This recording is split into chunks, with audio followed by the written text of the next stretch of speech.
Perkenalkan, nama saya Melkiades Aditya Padantasion Karo NIM 21189 Agribisnis B 2019.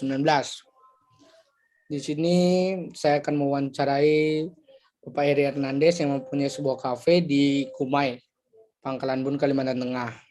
Selamat pagi, Pak. Halo, selamat pagi. Oh ya, di sini saya mau bertanya, Pak, atau mau wawancarai Bapak sebentar. Mungkin ada waktu ya, Pak ya? Ya, baik, boleh kok. Saya mau bertanya, Pak, tentang usaha Bapak. Di sini saya mau bertanya tentang latar belakang yang membuat Bapak mendirikan sebuah usaha jus itu, Pak. Bagaimana, Pak, menurut Bapak? Oke, baik, saya perkenalkan dulu ya usaha saya itu apa. Nah, usaha saya itu adalah bergerak di bidang minuman gitu ya. Minumannya ini sejenis kayak jus atau dan kopi gitu. Nah, nama dari usaha saya itu adalah Cafe 99.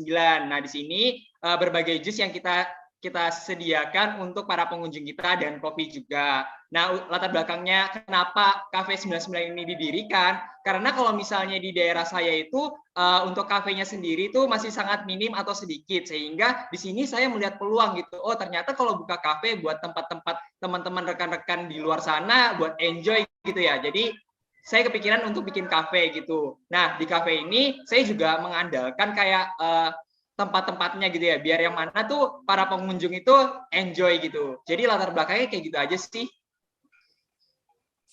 Terima kasih, Pak, sudah memberitahu tentang latar belakang usaha Bapak. Di sini juga saya mau bertanya tentang konsep usaha yang Bapak terapkan dalam usaha Bapak itu seperti apa sih? Oke, baik Mas Melki. Jadi konsep usaha yang saya terapkan ini dia tuh lebih ke arah vintage gitu, sama lebih ke arah natural gitu. Jadi kayak konsepnya itu ke arah-arah alam gitu. Jadi kan kalau misalnya Mas Melki tahu nih Cafe 99 itu beradanya kayak di dekat pelabuhan atau di view-nya itu laut gitu loh. Jadi di sini tuh dari saya sendiri konsep usahanya itu lebih ke arah kayak vintage atau ke alam-alam. Jadi kayak ada bunga-bunganya, ada kayak ke arah vintage gelap-gelapnya gitu aja sih kalau konsep usahanya dari Cafe 99. Oke, Pak, saya berterima kasih. Konsep usahanya unik itu, Pak, sebenarnya. Kalau boleh tahu juga, Pak, tentang visi misi yang diterapkan dari usaha Bapak ini apa ya? Kalau boleh tahu kami.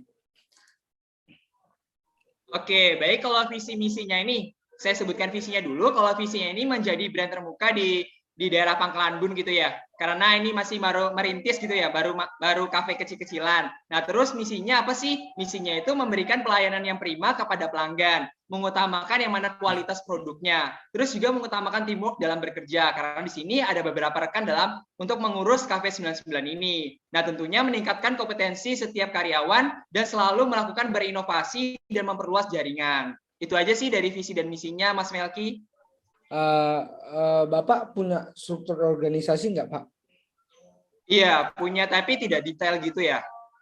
Kalau boleh tahu struktur organisasi Bapak itu seperti apa sih?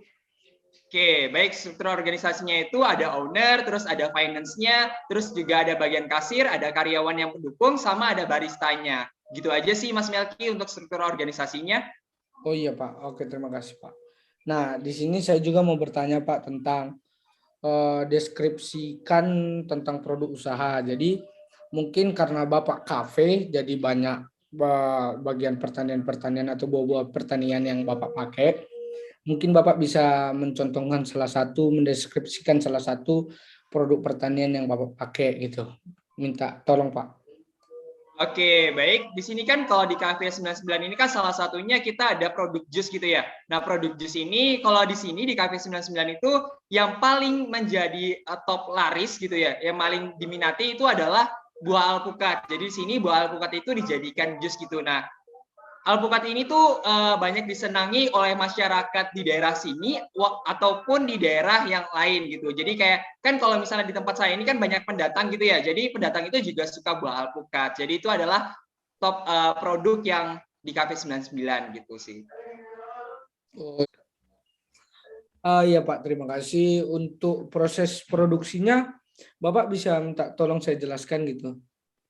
Oke, baik. Ini contohnya alpukat gitu dulu ya. Nah, kalau Ya. misalnya alpukat ini kan biasanya kita ambilnya dari supplier gitu ya. Nah, kalau misalnya udah dari supplier, kalau misalnya dari supplier itu mentah, jadi kita diamkan di tempat dulu untuk jadi biar alpukatnya masak gitu ya. Kalau misalnya udah masak, kita siap untuk jual gitu ya. Nah, jadi alpukatnya itu diambil dulu gitu ya, terus dipotong, dibelah jadi dua. Nah, satu alpukat itu bisa jadi 2 cup gitu. Nah, kalau misalnya kita mau bikin 1 cup ya, jadi kita potong dulu alpukatnya menjadi 2 bagian, satu bagiannya kita masukkan ke dalam blender. Nah, setelah itu kita masukkan susunya, lalu gulanya sama airnya serta es batunya. Nah, setelah itu di blend sehingga tunggu sampai halus gitu ya blendannya, sehingga kalau misalnya udah halus, jadi kita siapkan gelas atau cupnya gitu ya. Terus kalau misalnya sudah selesai di blend, maka kita matikan dulu nih blendernya. Terus habis itu kita masukkan blendan kita itu ke dalam gelas atau cupnya itu. Nah, kalau misalnya udah, kita tinggal kasih sedotan dan kita siap saji ke para pelanggan kita. Gitu aja sih proses produksinya, Mas Melki. Oke, oke, baik Pak. Terima kasih untuk penjelasan proses produksinya. Kalau boleh tahu ya kan, ini agak sensitif sebenarnya pertanyaannya. Apalagi Bapak pengusaha di kafe tersebut. Saya mau bertanya untuk perhitungan biaya produksi dan keuntungan. Jadi Bapak nggak usah jelaskan secara detail. Jadi kita ambil contoh aja, misalnya tadi alpukat yang Bapak ambil contohnya. Kita boleh tanya nih perhitungan biaya produksinya dan keuntungan dari satu buah, misalnya buah alpukat gitu berapa Pak ya? Oke, baik. Kalau misalnya tadi saya kan udah jelasin tuh ya proses produksinya apa aja gitu ya yang diperlukan dalam bahannya. Nah, itu sekitar 15.000 sih untuk biaya produksinya. Nah, tapi di sini harga jualnya kita itu 20.000 per cupnya. Nah, sehingga kita memperoleh keuntungan dalam 1 cupnya itu adalah 5.000. Untuk itunya Pak, itu kan keuntungan dari satu buahnya ya kan. Jadi Bapak itu beli buahnya itu per kilo atau karungan jenis banyak itu harganya kira-kira kisaran berapa Pak? Oke, jadi di kafe saya ini kita ngambilnya dari supplier itu dalam jumlah yang banyak, tapi per kilo kita biasanya hitungnya per kilo gitu. Nah, jadi per kilo itu dia itu sekitar 30 ribuan. Nah, 30 ribu ini 1 kilo yang biasanya itu cuma 4 buah alpukat aja gitu, Pak. Oh ya, jadi 4 buah alpukat bisa jadi 8 cup ya kan, seperti itu ya Pak ya? Iya, benar. Oke, jadi terima kasih untuk perhitungan biaya produksi dan keuntungannya.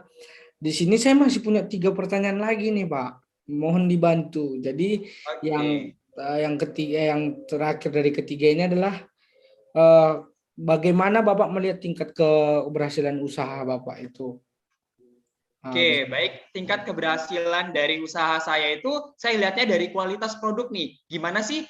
Biasanya kan saya minta feedback gitu ya terkait pelanggan-pelanggan yang datang. Kira-kira terkait kualitas produk atau rasanya ini gimana? Kalau misalnya pelanggan ini senang dan mengatakan feedback yang baik, itu menurut saya itu sebagai tingkat keberhasilan. Terus selain itu juga total pengunjung yang datang di setiap harinya, apakah meningkat, apakah menurun. Kalau misalnya meningkat, itu menjadi tingkat keberhasilan, salah satu indikatornya gitu. Baik, itu aja sih, Mas Melki. Oke, terima kasih Pak. Yang kedua dari yang terakhir ini adalah resiko-resiko Bapak dalam merintis usaha sampai Bapak bisa melihat tingkat keberhasilan usaha Bapak itu seperti apa sebenarnya?